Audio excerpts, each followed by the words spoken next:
News 18 Lokmat विशेषमध्ये पुन्हा एकदा स्वागत।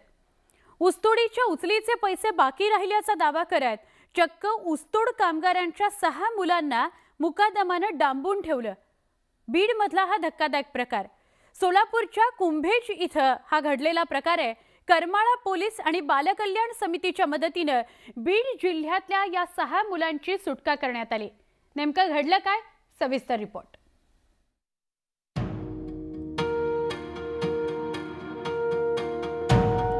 ही चिमुकली मुलं बघा, पोटासाठी आपलं गाव सोडून दुसऱ्या जिल्ह्यात ऊस तोडणीसाठी जाणाऱ्या ऊसतोड कामगारांची ही मुलं आहेत। पैशांसाठी या मुलांना ऊसतोड मुकादमाने चक्क डांबून ठेवलं होतं, पण चाइल्डलाइन आणि बालकल्याण समितीच्या प्रयत्नाने ही मुलं त्यांच्या पालकांकडे सुखरूप परतली आहेत। ऊस पट्टा पडेपर्यंत काम केलं ऊसाचं, त्यानंतर म्हणायला लागलं किंवा आता पट्टा पाडल्याच्या नंतर मग आम्हाला 3 महिने बसून ठेवलं, माझ्या शेतीमध्ये काम करा। पट्टा पाडल्याच्या नंतर त्यांनी 3 महिने आम्हाला बसून ठेवलं आणि परत नंतरून कानी गावाकडे आम्हाला म्हणला पैसे घेऊन या आणि तुमचे मुलं घेऊन जा। काम करून घेतलं तर मुलातून। किती दिवस होते तुमच्या बाजूला मुलं? 15 दिवस होते। केज आणि गेवराई तालुक्यातली ही ऊसतोड मजूर कुटुंब सोलापूर जिल्ह्यात ऊस तोडणीसाठी गेली होती। मुकादमाने पैसे शिल्लक असल्याचं सांगत या कुटुंबांकडून 3 महिने काम करून घेतलं। त्यानंतरही पैसे बाकी राहिल्याचा दावा मुकादमाने केला। पैसे द्या नाहीतर मुलं आमच्याकडे ठेवा म्हणत त्यानं या मुलांना डांबून ठेवलं। आम्हाला एका मालकाने ठेवून घेतलेलं।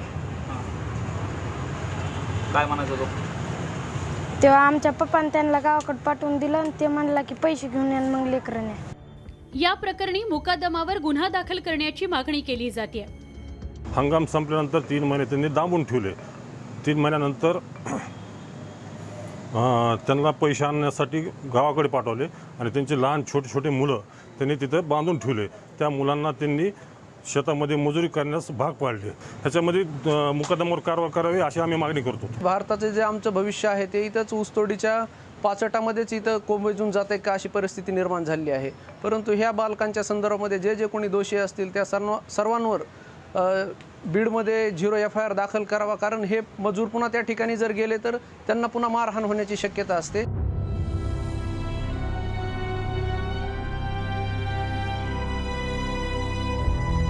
ऊसतोड कामगार हा ऊसतोड मुकादम आणि कारखान्याच्या दहशतीत वावरत असल्याचं भीषण वास्तव या प्रकारानं पुन्हा अधोरेखित झालंय।